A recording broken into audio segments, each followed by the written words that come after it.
everyone? Mitch coming in from the Commander Core studio. Welcome to the show. So, on today's episode, I talk about how, well, everyone is playing these commanders recently, and here's why they are so popular right now, and here's why they are taking over.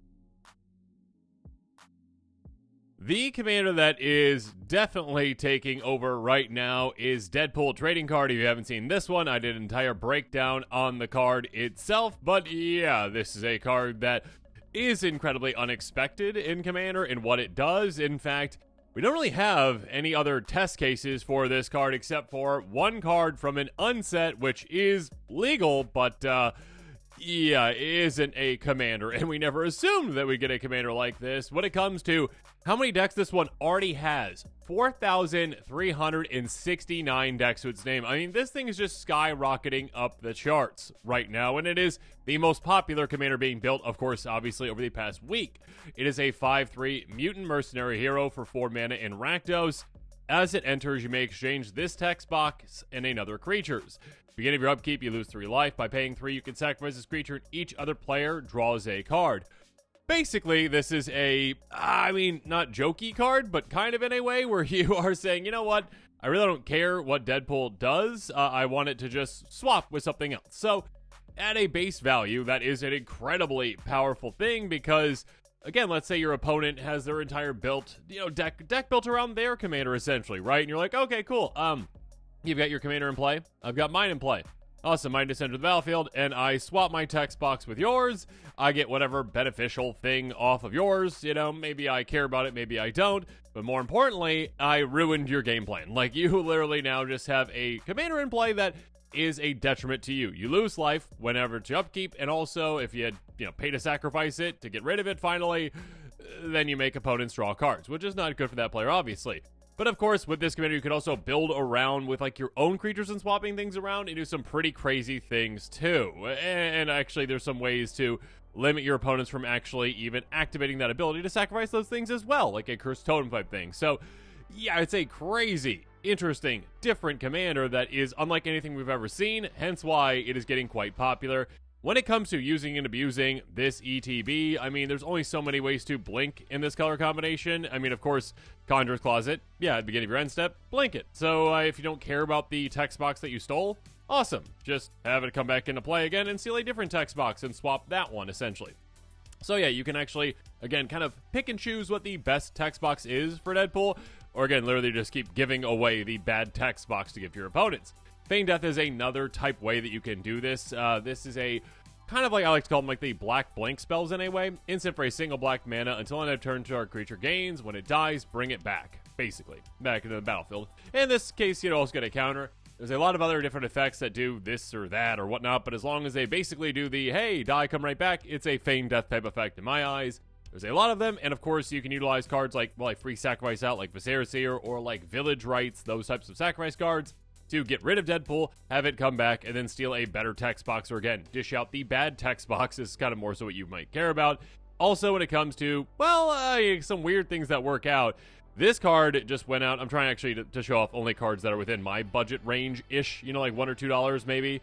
This one just spiked in price a ton when Deadpool was spoiled because, well, it's a 4/3 Time Lord Rogue. Cool. With Myriad, and it says the legend rule doesn't apply to creature tokens you control. Triggered abilities you control can't cause you to sacrifice or exile creature tokens you control.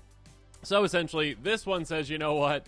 Hey, Deadpool, I am the perfect creature to swap with. I have Myriad, which works in a very weird way with Deadpool, where when you're making the Myriad tokens, again, when you attack your other opponents, you get a, creature token that's tapped and attacking them. Those tokens, yes, still come into play, and they are copies of the original Deadpool with that original text box, so then you can swap those, and even though the legend rule does apply, yeah, you still get to swap those, essentially, so you are basically just getting rid of, well, opponents' good text boxes and giving them the bad one. So, yeah, it's quite nice. And again, you don't have to sacrifice, because this says you don't have to. So, yeah, the legend rules apply to creature tokens, so you get to keep all your Deadpools that you swapped out the text boxes of. Even with ones, though, like Tiamat's Fanatics that just has Haste and Myriad, which is great, again, you swap this with Deadpool, and all of a sudden, yeah, again, you get to not keep the text boxes with new Deadpools, but you get to swap those out, so your opponents get the bad text boxes. Obviously, Jax is the Troublemaker, getting another way to take advantage of this, too. Pay red, tap, discard a card. Basically, copy a creature temporarily. Sacrifices at the beginning of next end step. But again, it's just okay, 1 mana, discard 1 card. All of a sudden, I get to, rummage, which is nice. When it dies, you get to draw a card. That's nice. More importantly, though, just dish out the bad text box for opponents. So again, you get to give them the worst one. And if you do kind of build in things like Mirror Box, you can really take advantage of the legend rule not applying with something like this and keeping the extra Deadpools too. In each legendary creature control gets ++1. That's nice, cool, good for you. But yeah, there's a lot of really weird, wonky, crazy things that you can do with this, and it's kind of obnoxiously awesome. So that's kind of why people are building around it, essentially. That it's unique. It's incredibly unique. It really is.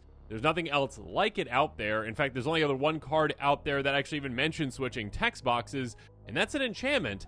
So yeah, it now being a commander that does this crazy thing out there, and it being, again, an iconic character that many people out there who like the Marvel Universe absolutely love. There you go. You got Deadpool. You can build around Deadpool. You can do some obnoxious things with it. You could, print out a bunch of, like, the Deadpool text boxes, essentially. Bring those with you, and essentially be like, oh, yeah, here you go. Put this on top of your card. Aren't you happy about that? No, probably not. Anyways, there's a lot of cool builds with this. So, yeah, there's a reason why this one is skyrocketing right now. The most popular commander of the past week in an absurd amount of decks so far. Again, over 4,369 decks. There's so many commanders out there that have never met that mark and have been out there and are exciting commanders. I did an episode on that recently, actually. Make sure you check that one out. But yeah, that have not gotten to that mark yet, and Deadpool's already there, and it's been like a week or two. So yeah, it's an exciting commander.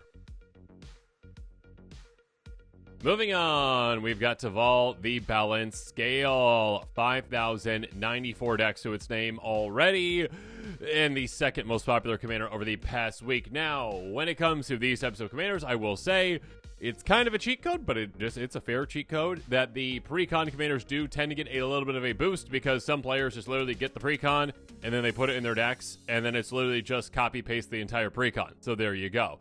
That being said, still some good recommendations for it as well from cards that are outside the pre-con too.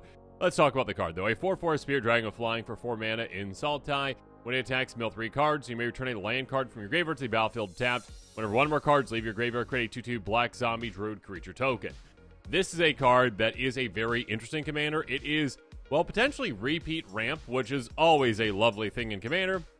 But of course, on top of that, being able to take advantage of a different kind of trigger. Again, one that's like, hey, cards leaving the graveyard, 1 or more at a time though, but when that happens, I give you a benefit. That's usually not something that you see. We have seen it with a couple of cards, I would say, over time, but not too many. And so giving you access to all 3 of these colors, giving you, again, potential extra ramp as well, and a really cool trigger. There's a reason why this one is pretty popular. And of course, again, it is a 3-color combination that is quite powerful as well. Sultai, maybe you could argue that is the most powerful 3-color combination out of all of them. So, of course, you can utilize cards like, well, Insidious Roots. Enchant for 2 mana and Golgari. Creature tokens you control have tap add 1 mana of any color.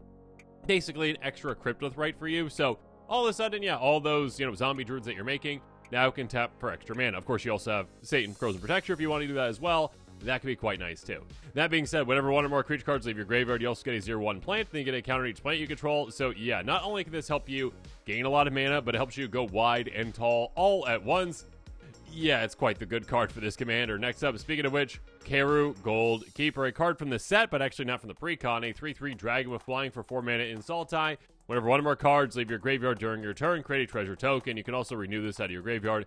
Nice.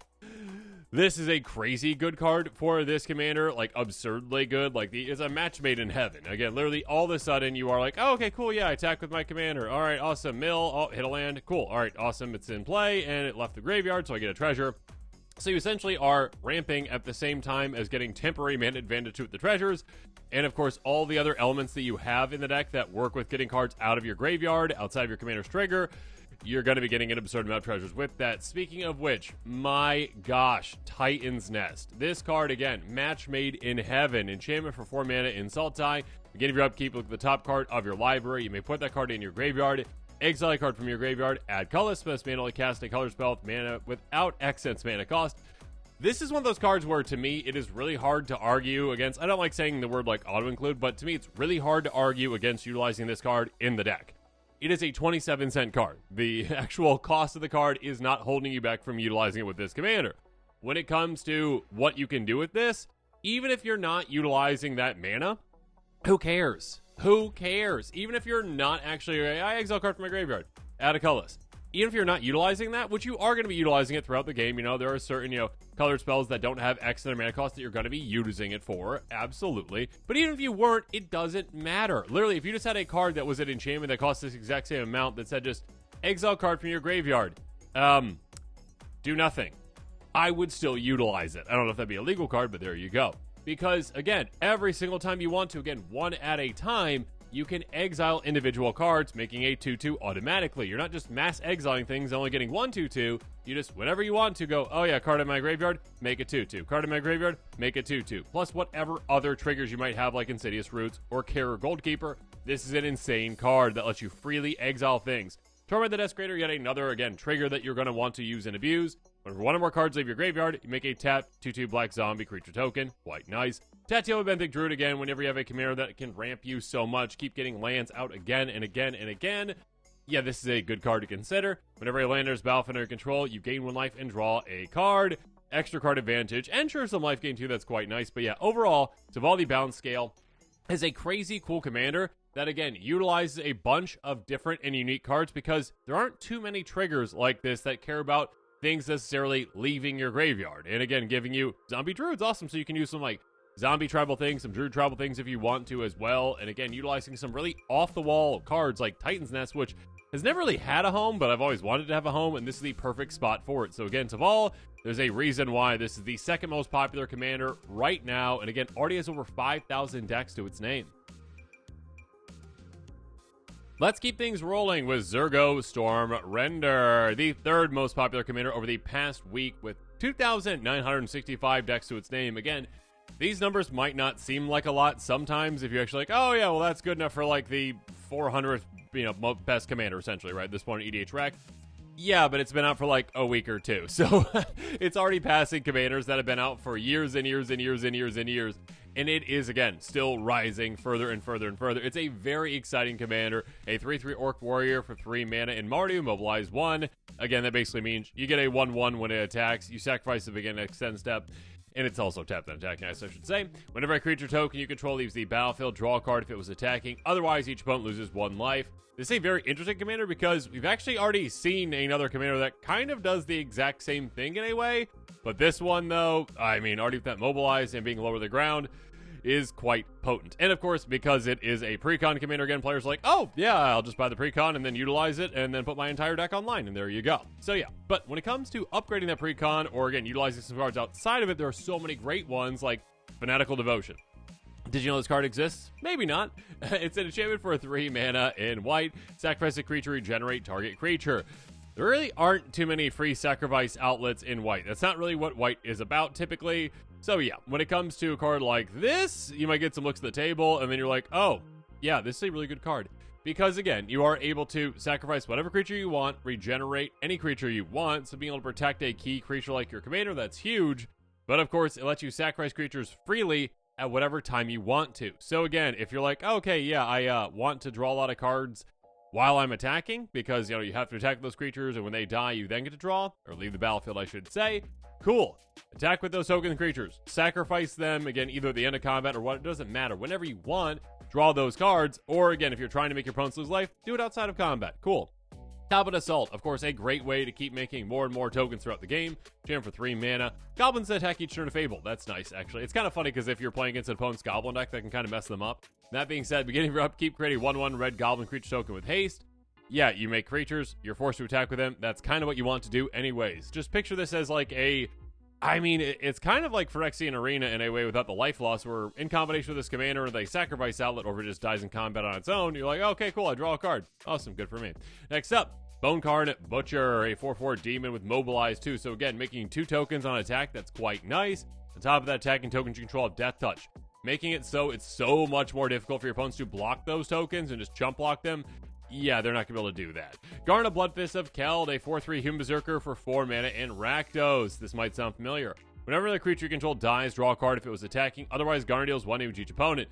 Yeah, basically the exact same thing, except our brand new commander, our brand new Zurgo, has white as well. And it's lower to the ground too, and you get that mobilized 1 as well. So there's a difference between the two of them. But yeah, having them both in play is just basically doubling up that, which is huge. Mirkwood Bats. take your opponents out in a different way. Whenever you create or sacrifice a token, each opponent loses 1 life. You're going to be doing that a lot throughout the game. So yeah, take advantage of that and just drain your opponents. And of course, death triggers. Teysa Karlov loves death triggers. So yeah, you're going to be doing that quite a bit. Again, Zergo cares about creature tokens leaving the battlefield, but you're going to have plenty of ways to force that to be a death trigger where they're just dying. So yeah, double those up like Panharmonicon, essentially. On top of that, giving your creature tokens Vigilance and Lifelink is, of course, very relevant for a commander that cares about you making a lot of tokens. So yeah, Zergo Stormrender is a very cool commander, one that I'm not surprised that it's quite popular again. It's got that, oh yeah, cool, just draw engine mentality to it while also going wide, while also taking down your opponents. There's a lot that it can do, and yeah, it's utilizing a new mechanic, so there you go. This one, again, over the past week, has been the 3rd most popular commander being built for a good reason. 2,965 decks to its name at this point. Next up, we've got Oreni of the Unwritten, the 4th most popular commander over the past week with 2,558 decks to its name already, which is a ton, especially for a 7-mana commander. Again, typically when it comes to like commanders that get popular, usually they are lower to the ground. Not like, necessarily 1 mana or 2, depending on what they do, but like, yeah, 3 mana is kind of like the wheelhouse, 3, 4, maybe 5. Once you get to like 6, 7, it's like, that's an expensive commander, and some players just tend to back off of that, but 7, you're like, oh yeah, this one has to do with dragons. There's a reason why it's popular. 7/7 Spirit Dragon for 7 mana and Teamer. Flample. Whenever it enters or attacks, look at the top 8 cards of your library and put a dragon creature card from among them on the battlefield. Put the rest of them on your library in random order. Here's the thing. Whenever there is an ETB, and it is not limited to, oh, if you cast it, you can super easy use and abuse it, especially since you are in one of the blink colors with blue. I do typically say blink colors are usually blue and white. You got one of them, you can very easily blink this and just go, oh, okay, hey, Oreni, leave the battlefield, come right back. All of a sudden, oh, I get a dragon for free off the top. Great. Oh, was that dragon was massive. Okay, cool, awesome. And I get whatever triggers. Very cool. Yes, the attack trigger works as well to use and abuse, and of course there are extra combat spells that you have access to because you're in red as well, so you can go one direction, you can go both directions, whatever you want to do, you're gonna take advantage of that. Have Wolfgar in play, have fun, double that up as well. Essence Flux, though, just again, a single blue mana. They finally reprinted this, it's finally budget friendly, my goodness. Instant for a single blue mana, basically blink a creature, ignore the whole spirit thing, don't care about that, although actually it does, apply to this commander. Cool, I get a counter on it. That's not why you're including it. Why you're including it in the deck is literally just 1 mana, blink my commander, look at the top 8, dragon for free for 1 mana at instant speed. Yeah, what's not to love about that? Crucible Fire, a great card to add basically in any dragon tribal deck. Enchantment for 4 mana, pump your dragon creatures +3/+3. It's kind of unheard of to have like this much pump effect essentially for this little amount when it comes to your entire team just sticking around. And your dragons are already evasive anyways, so, and of course your commander is not only evasive, but also has trample too, so, yeah, you're gonna get a lot of damage through with it. And of course with this and a couple other things, you can make your commander into like a 2-shot KO, or like even a 1-shot KO. That being said, of course, Panharmonicon. An artifact or creature entering causes a triggered ability of a permanent you control to trigger, it doubles up. So yeah, being able to say, okay, I just cast my Essence Flux with this in play, and my commander left and came back, oh cool, I get 2 dragons off the top of my library for free. I mean, technically it cost me, the amount to get this in play, leave it in play, and then have Essence Flux for 1 mana, but still, a free. Absurd. Conjurer's Closet, repeat again, we already talked about this one on a previous commander, but yeah, free blink at the end of the turn. What's not to love about that? This basically each equals free dragon. Speaking of free things, Ganex Astral Hunter. Whenever another dragon enters the battlefield under control, you make a treasure token. This is pretty absurd. It actually, I mean, you could, if you have Deadeye Navigator as well, you could probably just get all the dragons out of your deck if you really wanted to, probably, I guess. You go, okay, my commander. All right, I blink it with, again, let's say Deadeye Navigator or something else.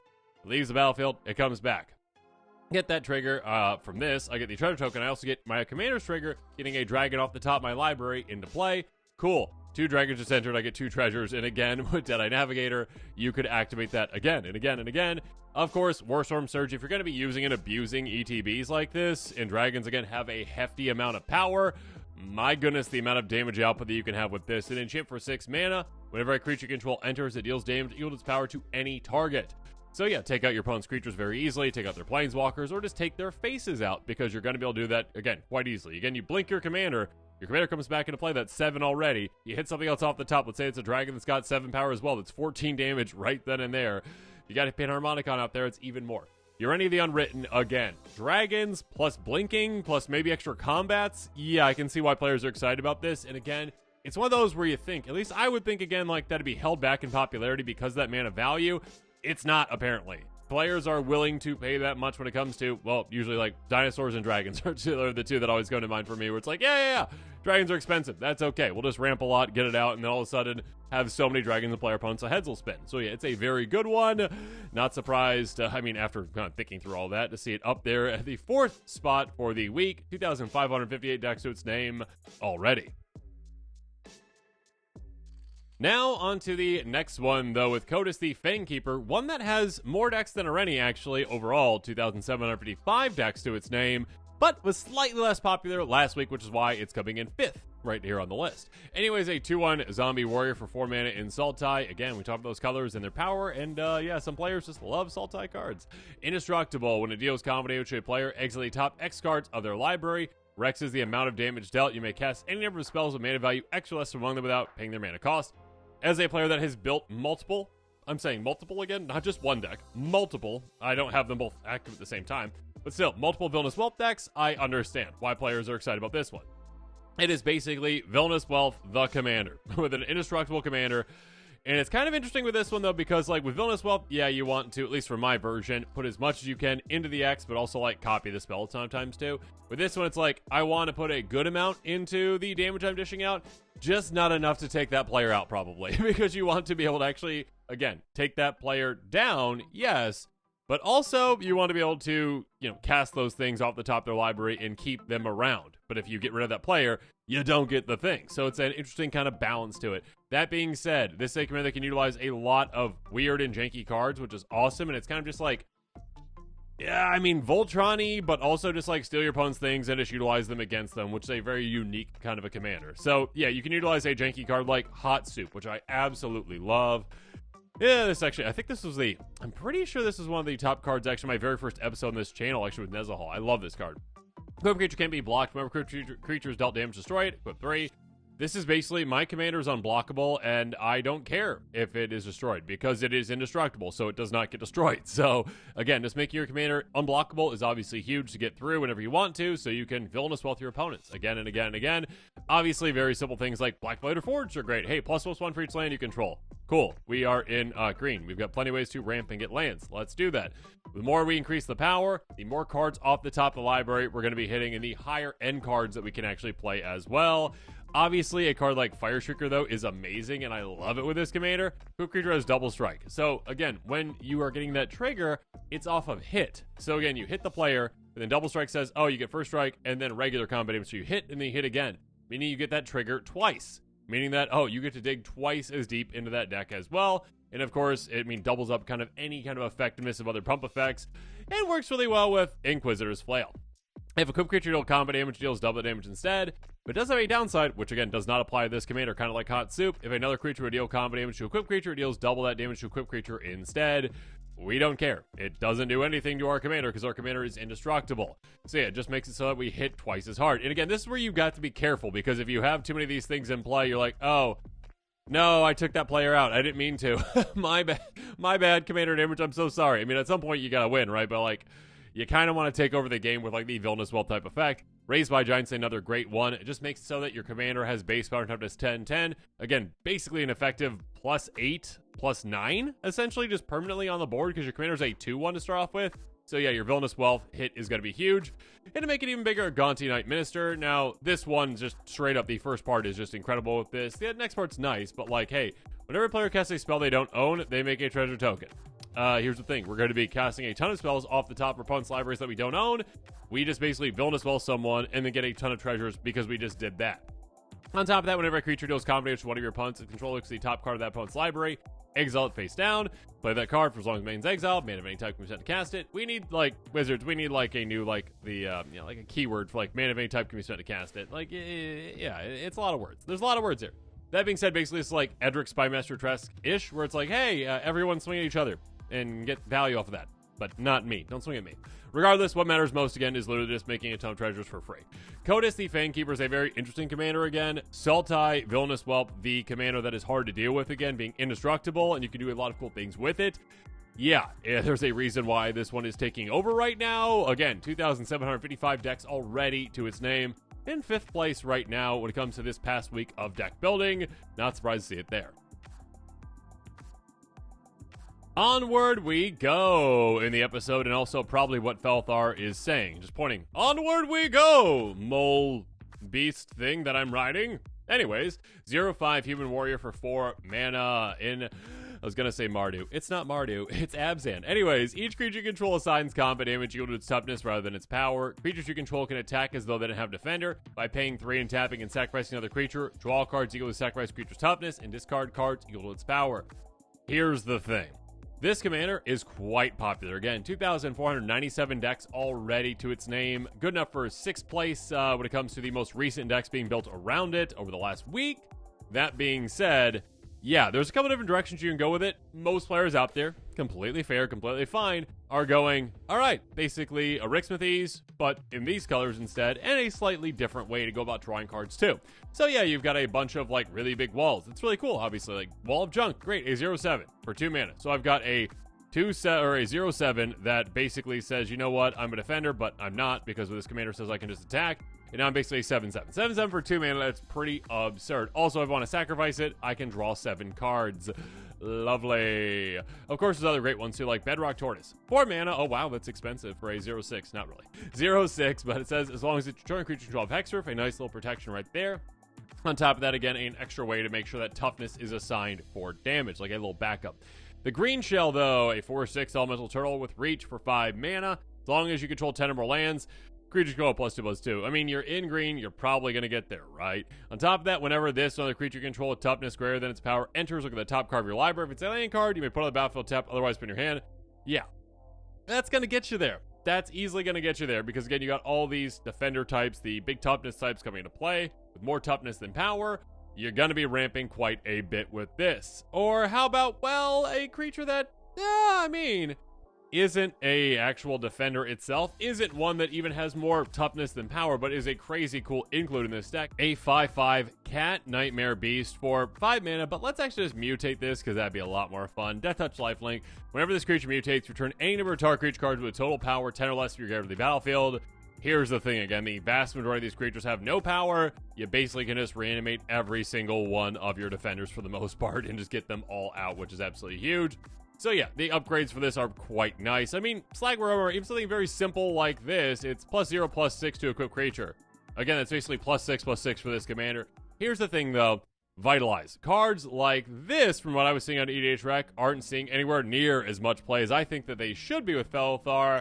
This is a great way to use and abuse this commander if you want to go in that direction where your commander can just be like a massive draw engine for you in a way. Again, we had cards like, well, Wall of Junk. That's 2 mana for a 7 power creature, 7 toughness creature, basically. I mean, 7 power equals 7 toughness. Anyways, being able to sacrifice that creature to draw 7 cards for just 3 mana and discard none, that's massive. And of course, if we have some Mandorks in play, well, all of a sudden we go, okay, cast Vitalize, untap all creatures I control, including my commander with the activated ability, tap my Mandorks again for mana, sacrifice another defender creature or cast another cheap defender creature, sacrifice it then, and then draw all those cards, cast another untap effect. You can kind of go like weird Defender Storm with Felthar if you really want to go in that direction too. So there's a lot of different directions you can take this one, but already, again, just being like a toughness, tribal matters kind of a commander, a lot of players are excited about that, of course, and want to build around that. So yeah, good enough right now for, well, 2,497 decks worth of excitement.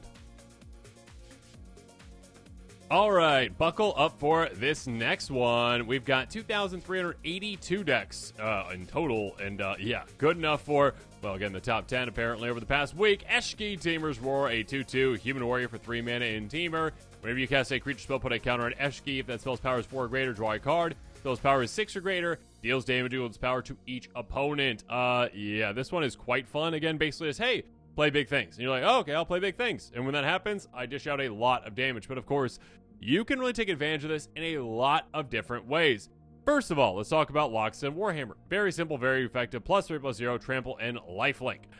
Pumping our commander is, of course, great because it's not based on the amount of counters it has or anything like that. It's just based on power and how much it's dealing. So an extra 3 damage every single time we cast a big creature is lovely. And again, keep in mind that's for each opponent, so that's basically like an extra 9 damage. More importantly, though, lifelink. Again, Eshki is the one dealing out that damage. So again, let's say that just don't even have any counters on Eshki to start, right? We get this attached, we cast our, creature spell that has power 6 or greater. Cool, awesome, we get the trigger. Get that counter on Eshki, plus the 3, that's 6 power in total. That's 18 damage in total, 6 to each for our opponents. We just gain 18 life. We're padding our life total an absurd amount with this thanks to lifelink. Yeah, it's quite nice. Speaking of which, Tandem Lookout. 2-1 with Soul Bond. So basically pair it with Eshki. As long as it's paired with another creature each of those creatures has, whenever this creature deals damage to an opponent, draw a card. This and basically any other curiosity type card that doesn't specify combat damage is massive, because now all of a sudden again we're like, oh, okay, cool. Whenever we're casting big creatures, we not only draw a card from Eshki's trigger, but also we get to draw 3 extra cards because we're dishing out damage from Eshki to our opponents as well. So yeah, that's quite big. Teamer Battlecrier, a card that was in the set but not in the precon itself. 4/3 Orc Ranger for 3 mana in Teamer. During your turn, spells you cast cost 1 less cast for each creature control with power 4 or greater. Some pretty crazy things can happen with this. Of course, again, the more big creatures you have in play, the more you're reducing the cost of your big creatures to get more in play to dish out a lot of damage. Or how about ones like a Rixmathes, a 12/12 that only costs 4 mana? Obviously, it doesn't always stay a creature because it's get those Slumber counters on it, and yeah, if the Slumber counters on it's a land. Okay, but you still get the trigger from your commander, so that's amazing. It only costs 4 mana, and also it's a land that can tap for 2 mana, so it's basically an explosive vegetation as well, and eventually you can make it into a 12/12 creature if you want to. Chandra's Incinerator, punish your opponents a ton. This thing is only going to cost you 1 mana to cast, basically. X less cast for X the total amount of non-combat damage dealt to your opponents this turn. It's got that 6 power check mark for us. Trample. Whenever a sorcery control deals non-combat damage to opponent, Chandra's Incinerators does that much damage to our creature or planeswalker player controls. Basically, wipe out 1 creature per opponent every single time you cast a big creature. Raised by Giants. So I talked about why that card was good with another commander, but yeah, again, making Eshki a 10/10 is absolutely amazing for that base power and toughness. And then how about, well, not Rixmathes, Corrupted Conscience, there we go. Enchanting our commander with this, we already control it, so that's nice. That being said, what matters is enchant creature has Infect.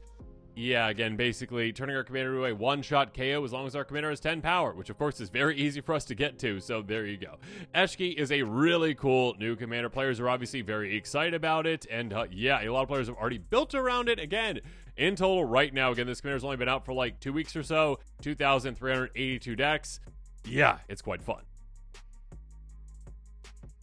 Moving on, at 8th place on the week, but with more decks than a lot of the other commanders we talked about so far because it was spoiled a bit earlier, 3,284 decks for Bator Ancestor's Voice, a 3/5 Spirit Dragon that is still, again, raising in popularity and raising the number of decks out there for it.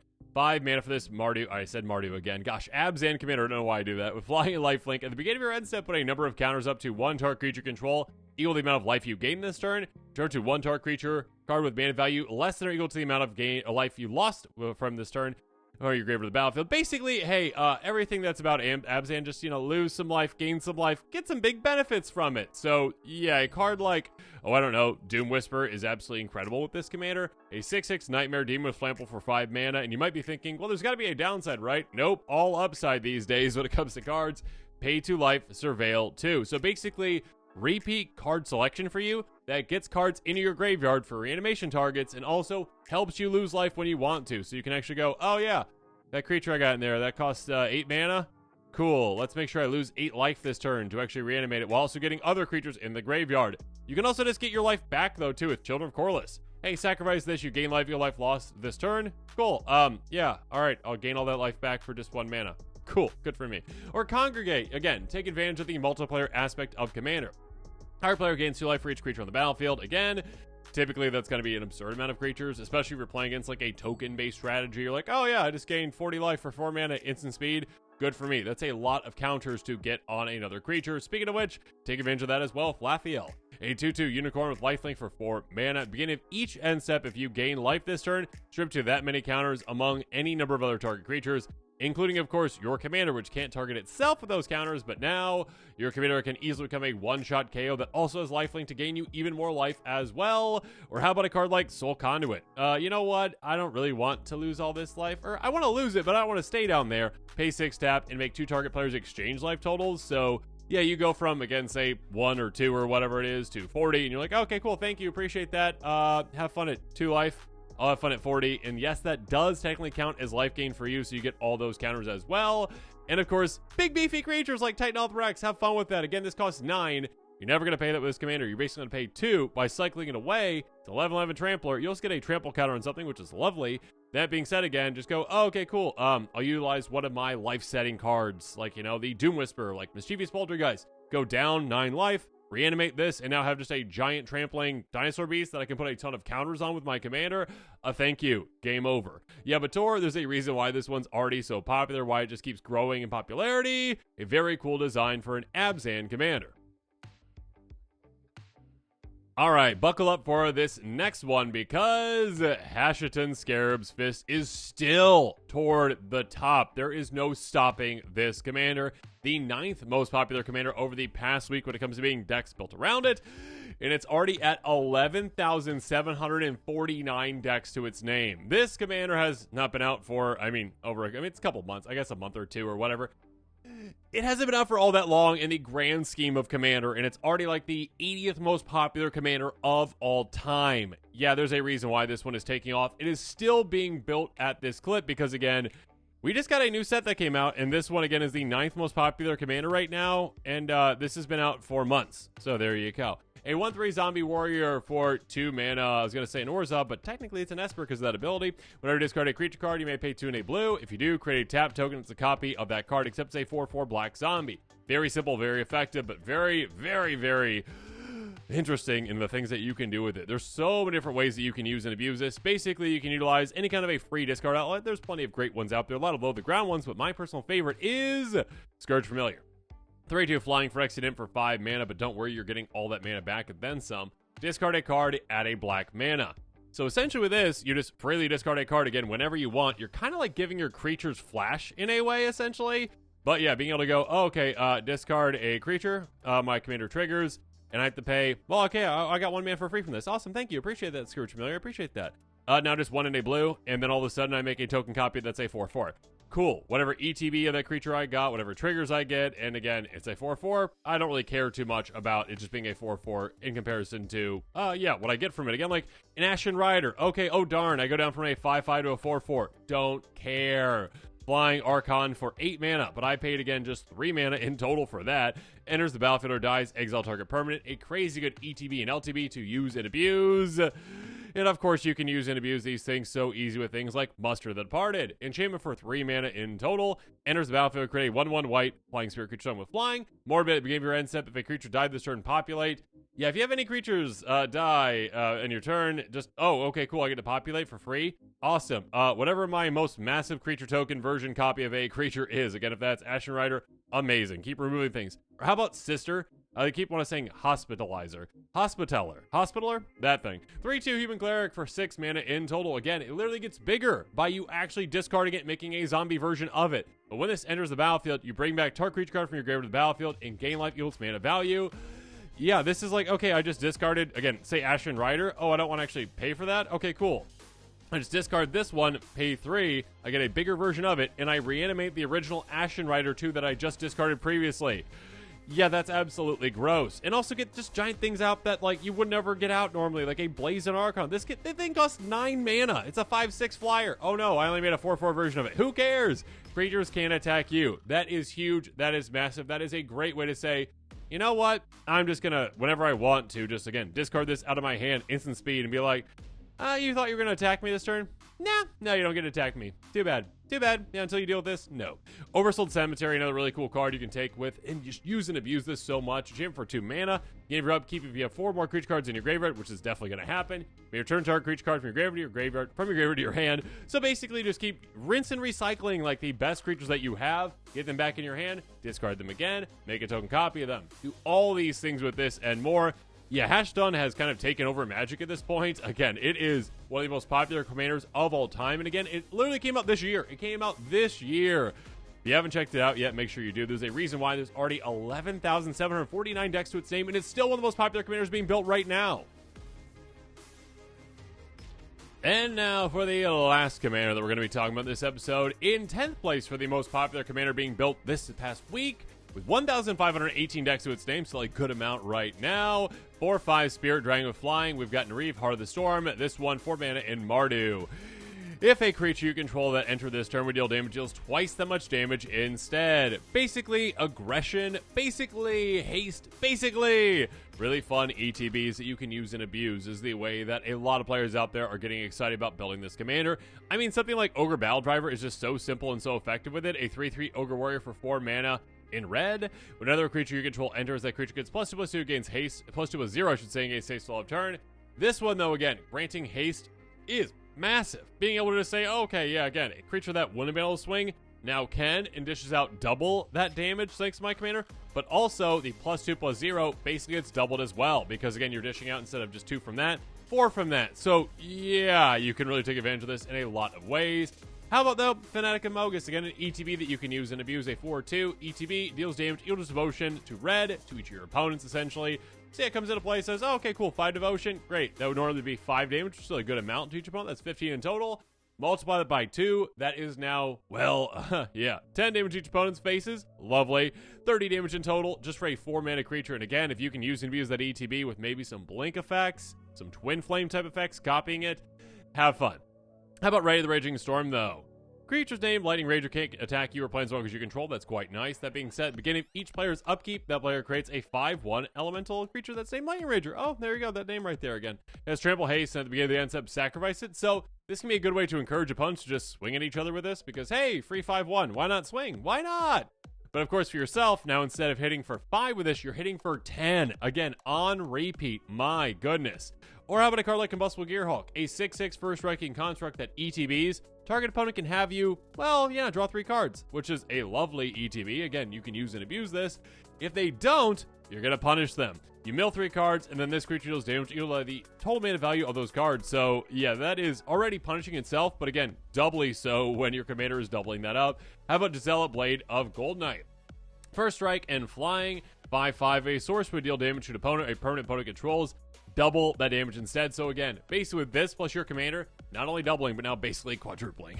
You're going absolutely crazy. This one also says, you know what? Sources hit, maybe let's half that as well. So it helps you on defense and offense, obviously. Legion Loyalty is a really cool card as well. Creature control of Myriad. So basically, when you attack one opponent, you get 2 tapped and attacking tokens that are attacking the other opponents with that creature, basically. So, yeah, again, even if the creature that you have attacking the regular creature didn't come into play this turn, okay, that's not dealing out double damage, but the token copies of it are to the opponents. So, yeah, that can be quite detrimental to your opponents. And again, basically just allowing your entire army to attack everyone at the same time. This is a commander that, again, can take advantage of a lot of cool things. A very cool design, and there's a reason why, again, it is in that top 10. And with that, this episode is coming to a close. Comment below with your thoughts on it. And of course, as always, thanks again, and have a good one.